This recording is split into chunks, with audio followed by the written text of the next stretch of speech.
मैं एक गांव है खरखौदे के पास में, सेरी खांडा बोलते हैं। मैं सेरी गांव से हूँ। मैं एक फार्मर सोल्जर फैमिली से हूँ। मेरे ग्रैंडफादर भी आर्मी में थे, फादर भी आर्मी में थे, मैं भी आर्मी में हूँ और मेरा बेटा भी आर्मी में है। अच्छा, तो 4 पीढ़ियाँ हैं। और बाकी रिश्तेदारी में दामाद हैं, 2 मेरी भतीजी भी अफसर हैं, एक एयरफोर्स में है, एक आर्मी में है। उनके हस्बैंड भी टेस्ट पायलट हैं। तो ऐसे करके ये हमारा एक मूल बात है। पिताजी सेकेंड वर्ल्ड वॉर के पूरे टेन्योर में रहे, मेसोपोटामिया जिसे आज इराक कहते हैं। अच्छा जी। और 17 पूना हाउस जो इंडियन आर्मी की एक सबसे हाईएस्ट डेकोरेटेड रेजिमेंट है, उसमें वो दफेदार से इंजर्ड होके आए, डिसेबिलिटी पेंशन के साथ। अच्छा जी। उनका सपना था, वो मुझे कहते थे कि मैं अपने बेटे को, जो अंग्रेज स्क्वाड्रन कमांडर था उनका, मैं उनके पद चिन्हों पे रखना चाहता हूँ। अच्छा जी। उन्होंने मेरे को 64 में सैनिक स्कूल में भेजा, चित्तौड़गढ़, जहाँ अपने धनखड़ जी हाँ, उपराष्ट्रपति पढ़े। उपराष्ट्रपति जी हैं, वो हमारे से एक क्लास सीनियर थे। अच्छा।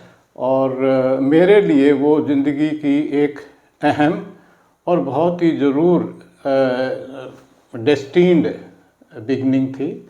मैं वहाँ से 10th करके मैं नेशनल डिफेंस एकेडमी में गया। उसके बाद मैं ट्रेनिंग 10th के बाद ही एनडीए में जाते हाँ, थे? उस टाइम पे 10th के बाद होता था। ये जो अपने उपराष्ट्रपति हैं धनखड़ जी, जो आपके साथ चित्तौड़गढ़ में 1 साल सीनियर थे, इनकी कुछ बातें बता सकते हैं? जब मैं 64 में 9 मार्च 1964 में सैनिक स्कूल चित्तौड़गढ़ गया, मेरे लिए ये कल्चरल शॉक था। अच्छा। कि हरियाणा के गांव से मतलब मिडिल स्कूल विदलान से निकल के सीधा वहाँ जाना। कुछ समानताएं भी अपने, आप सैनिक स्कूल में पढ़े हैं, मेरी बेटी भी सैनिक स्कूल में पढ़ती है। Very nice, very nice. तो जब मैं वहाँ गया तो मैं आभारी हूँ राजस्थान के लोगों जिनसे मैं आज भी कनेक्टेड हूँ, उन्होंने मेरा रूप परिवर्तन किया। एंड जो लिंगुअल चेंज आया, वो ये सिर्फ मेरे राजस्थान के एक्सपोजर की देन है। हम बड़े सभ्यता से बोलते हैं ना, वो सलीका है। और आप उसको कल्चर्ड कहें, कुछ भी कहें, लेकिन वो बहुत कुछ है। देखो, इंसान के साथ सलीके से हो, बाकी जीवन है, सबको अपना अपना चलाना, उसमें कोई दो राय नहीं। लेकिन वही बात सलीके से, रीजनिंग के साथ और एक सभ्य तरीके से अगर कही जाए तो उसमें दम और बनता है, वो बेटर रहता है, उसका इम्पैक्ट भी ज़्यादा होता है। क्योंकि जैसे अगर आप थोड़ा सा दूसरे तरीके से बात करते हैं, क्योंकि लड़ाई है इनिशिएटर और रिसीवर की, तो जब इनिशिएटर वायलेंट हो जाता है तो रिसीवर स्विच ऑफ कर देता है। तो धनखड़ जी आपसे 1 साल सीनियर? मेरे से 1 साल सीनियर थे। हमारे हाउस, वो जयमल हाउस के, मैं प्रताप हाउस में था, हमारे साथ साथ दीवार लगी हुई थी।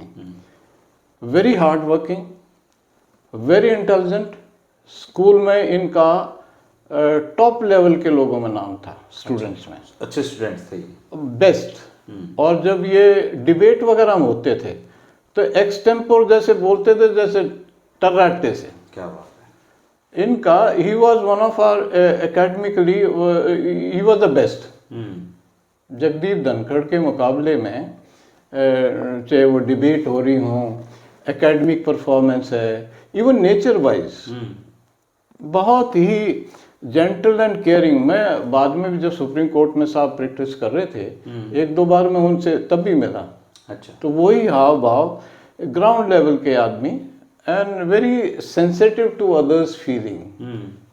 ये कुछ बातें अब के में तो हैं, लेकिन शुरुआत वहाँ स्कूल में मैंने उनको देखा। तो आप लोगों की यूनियन भी होती होगी सैनिक स्कूल से पढ़े हुए पास आउट की, आप मिलते होंगे? हाँ, मिलते रहते हैं। अब जैसे हम 69 क्लास के हैं, तो 2019 में हम सब इकट्ठे हुए थे। उसमें आर्मी कमांडर भी थे, कोर कमांडर नरेंद्र काद्यान थे, जनरल मारवा जो कि आर्मी कमांडर रहे हैं, और बाकी लोग आए थे। बहुत अच्छा लगता है, वो गैदरिंग होती रहती है, हमारी कल्चर का हिस्सा है। जी। मैं अपने JNK के लोगों का हर साल करता हूँ नवंबर में। अभी भी मैं 10 नवंबर को करके आया हूँ, जहाँ से मेरे जवान पूरे जम्मू कश्मीर से आते हैं। और पिछले 14 साल से मैं ये काम कर रहा हूँ।